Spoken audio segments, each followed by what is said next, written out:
Today, the world is often seen as the highest point of human progress.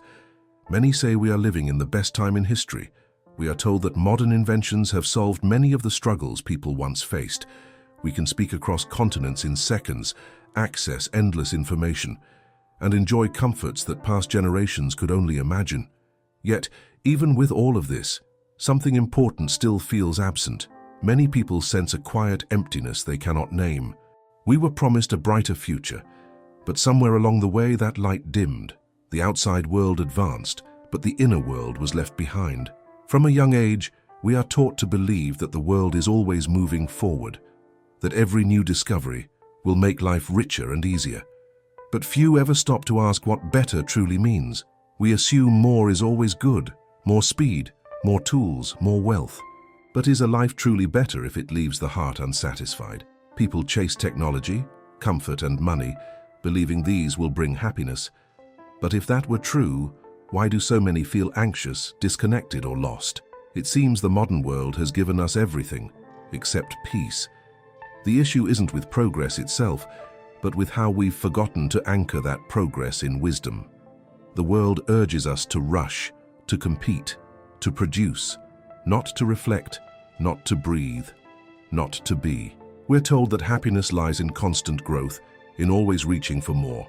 But this endless chase leads us away from what truly matters: a steady mind, a virtuous heart, and a life in harmony with nature and reason.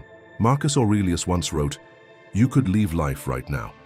Let that determine what you do and say and think." He wasn't being grim. He was reminding us to live with urgency, not haste, with depth, not distraction. To use this brief moment we have on earth not to accumulate, but to become. In his words, we are not disturbed by things, but by our opinions about them. And so if we want peace, we must learn to govern our thoughts, not the world. Modern life promised deeper connection, but often delivered the opposite. We were told that distance no longer mattered, that digital tools would bring us closer. But too often, this closeness lacks warmth. True presence cannot be replaced by constant messaging. Real connection asks for silence, for listening, for shared stillness. Things the modern pace rarely allows. Even though we have countless ways to reach one another, loneliness continues to grow. Why? Because connection without intention is just noise. Because seeing each other is not the same as understanding each other.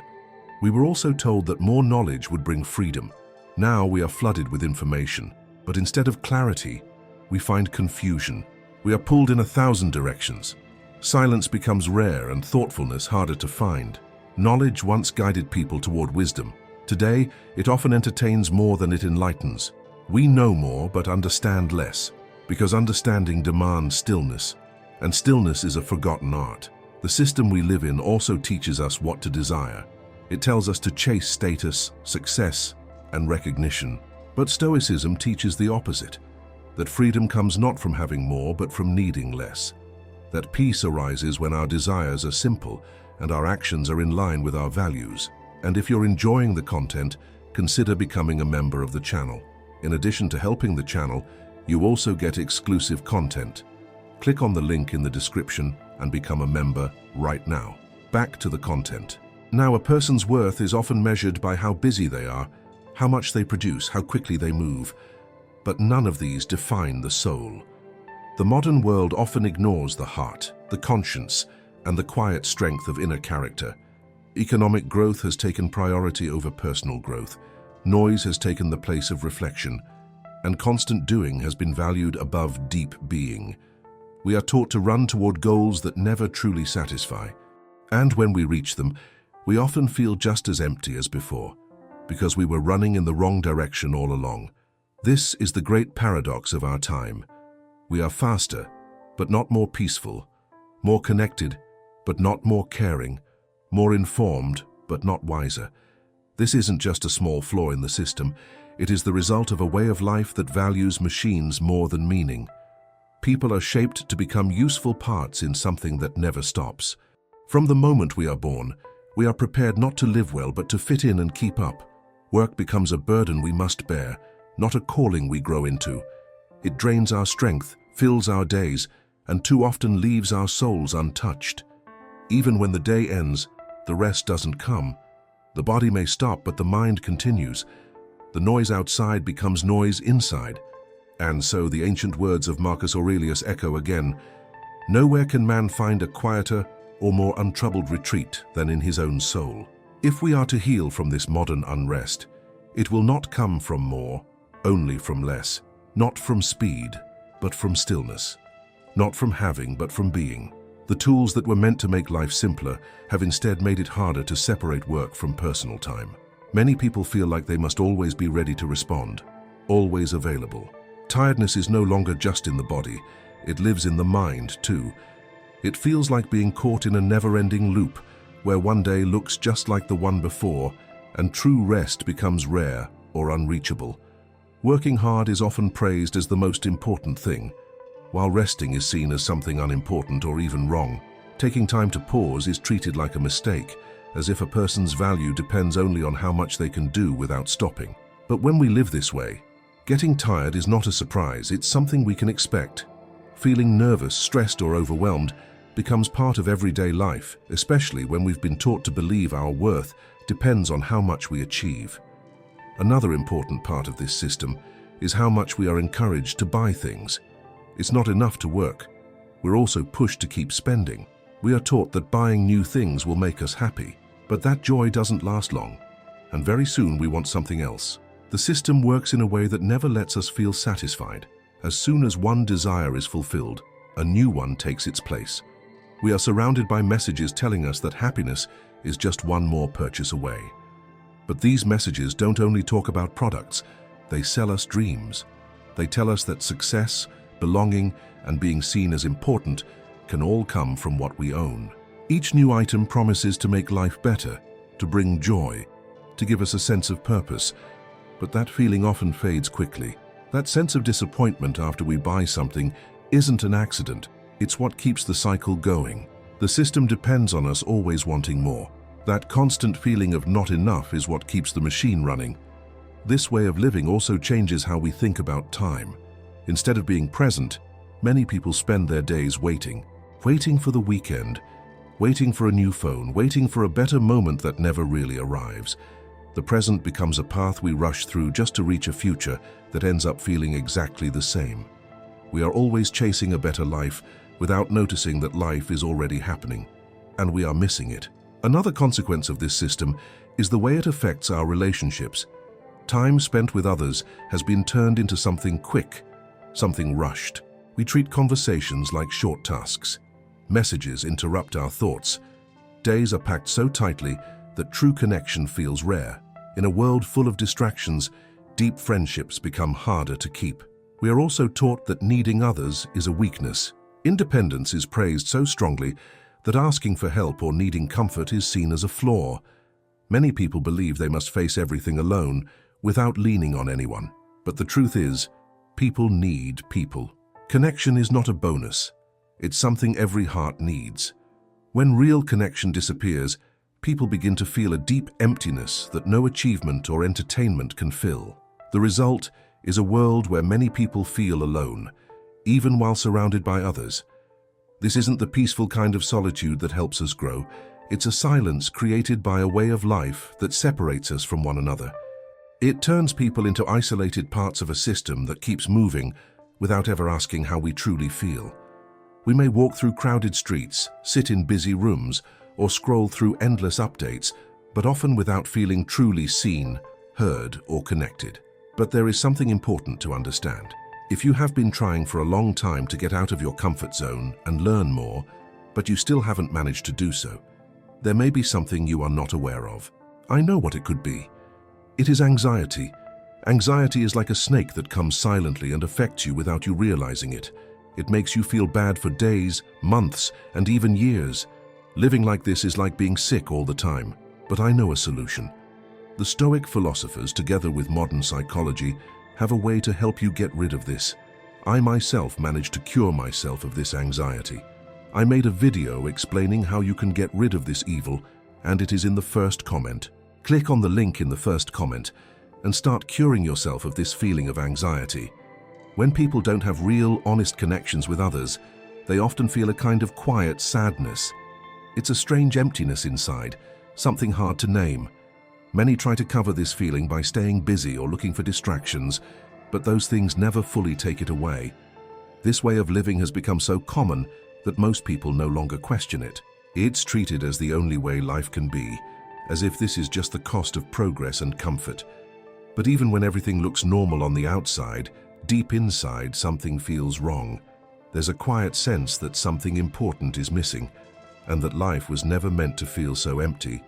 Still, talking about this feeling is not easy, because the world keeps repeating the same message, that everything is better than it was, and that the real problem is people not trying hard enough to keep up.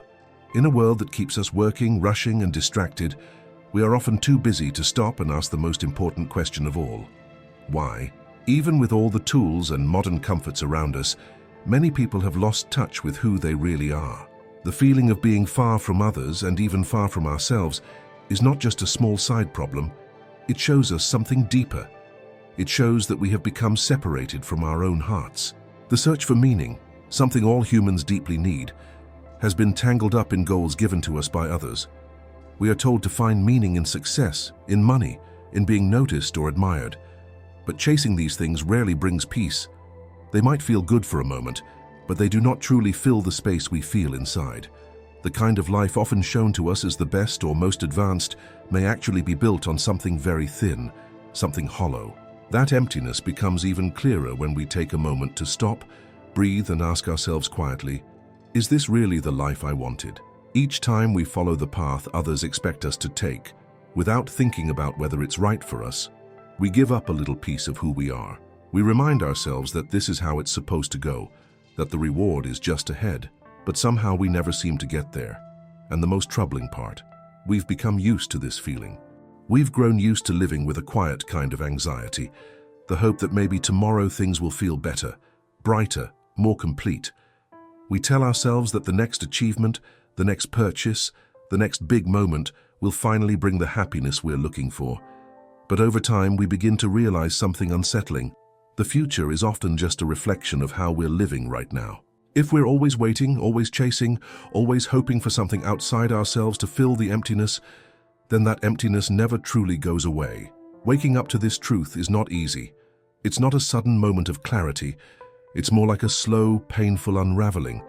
We start to see that the world, as it's been sold to us, doesn't have the answers it promised. We were told that comfort, pleasure, and social approval were the keys to a good life. But the more we seek them, the more we realize how short-lived they are. The satisfaction fades. The questions grow louder. Some may think this kind of inner crisis happens only to those who are deeply lost or desperate. But in truth, it touches everyone who lives within the modern system, the one that teaches us to perform, to compare, to keep moving no matter what. Even those who seem to have it all often ask themselves quietly, is this really it? That question, is this all, comes from a deeper place inside us. It's a call for something real, a longing for authenticity, for a life that doesn't depend on appearances, possessions, or likes on a screen. It's not just about setting clearer goals or being more productive. It's about reconnecting with something bigger, something that gives meaning to our existence beyond the daily rush. Sometimes all it takes is one small realization to open a new door. Maybe it's a quiet moment when everything feels still. Maybe it's a conversation or a sudden awareness that you're tired of pretending. And that moment becomes a turning point, the beginning of a new way of seeing. A path that doesn't measure our value by what we own, but by who we are, by the kindness we give, the honesty we live with, the creativity we share when we finally stop trying to meet everyone else's expectations. This is where the real crisis of modern life begins, not in the lack of progress, but in the emptiness that often walks beside it. We've built incredible things. We've moved faster than ever before, but somewhere along the way, we lost touch with what matters most. We forgot how to be still. We forgot how to listen to ourselves. We forgot how to be present. Now we find ourselves in a kind of maze.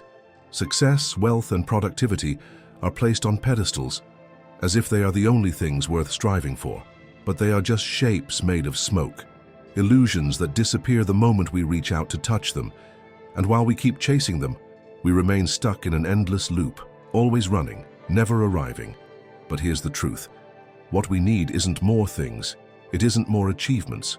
What we truly need is to return to ourselves, to rediscover what it means to be alive, to feel connected, to live with purpose that isn't bought but built from within.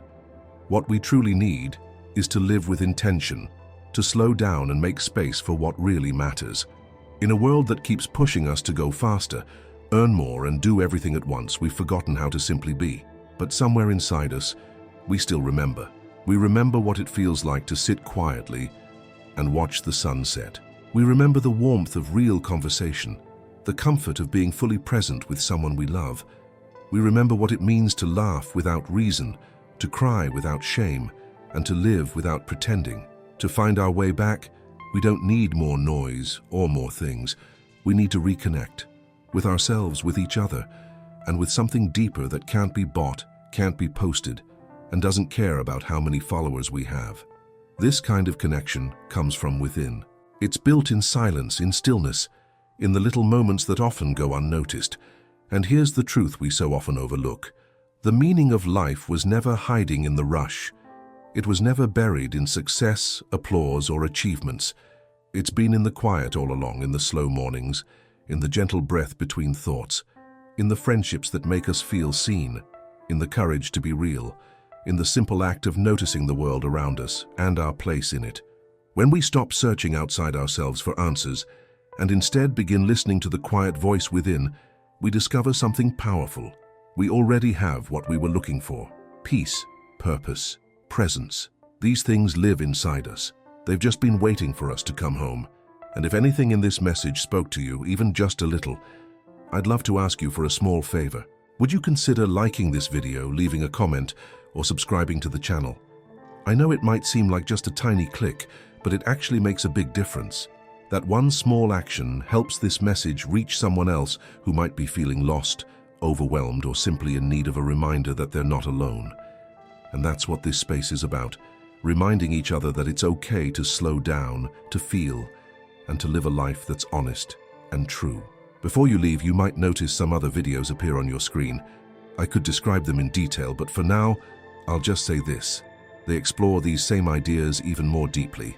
If you feel ready to keep learning and growing, I truly believe it's worth taking a moment to watch them. Thank you for spending your time here. Thank you for sharing in this moment of reflection. And from my heart, I hope our paths cross again very soon.